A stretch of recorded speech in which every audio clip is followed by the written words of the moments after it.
morning, class. Today we're going to do a little bit of annotating. What I need from you is I need you to highlight the important stuff in your text.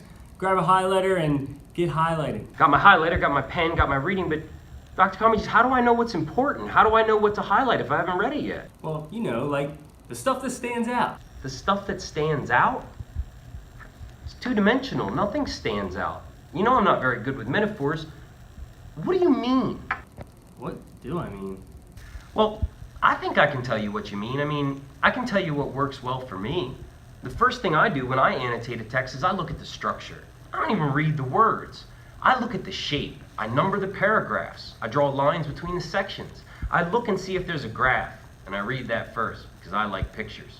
So the first thing I do is I look at the structure of the text. You mean structure like don't even read the text yet? The next thing is task. I think about what you, Dr. Comegys, the teacher, asked me to do. When I highlight the important stuff, what I'm really looking for are the things that are relevant to the question you asked, or the graphic organizer you want me to fill out, or the speech you want me to give.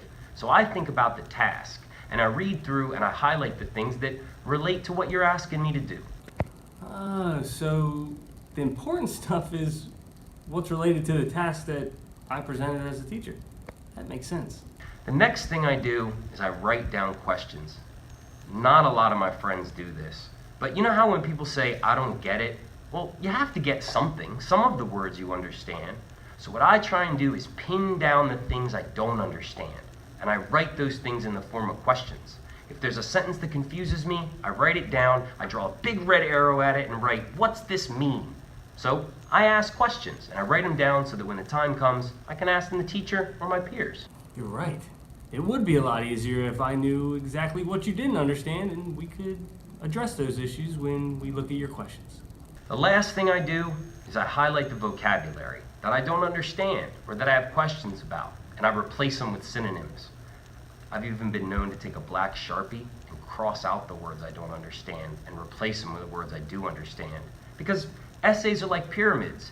If you start taking out blocks, it'll fall apart. I have to understand all the blocks. So the last thing I do is look for tough vocabulary and replace them with synonyms. Vocab. So if you don't know the word, you just try to figure the word out. And if you can figure the word out, then maybe you'll understand the text. It all makes sense now. You see, annotating is a process, and we have to learn that process. And you, the teacher, have to be specific and tell us what you want us to do, but you also have to teach us how to do it. And that might take a little practice. Structure, task, question, vocab. STQV. We got another acronym! Yes! That's what we needed in education. Another acronym, STVQ, Stivica, we got it! The last thing you guys need is another acronym. What you need is to be clear and explicit about what you want us to do.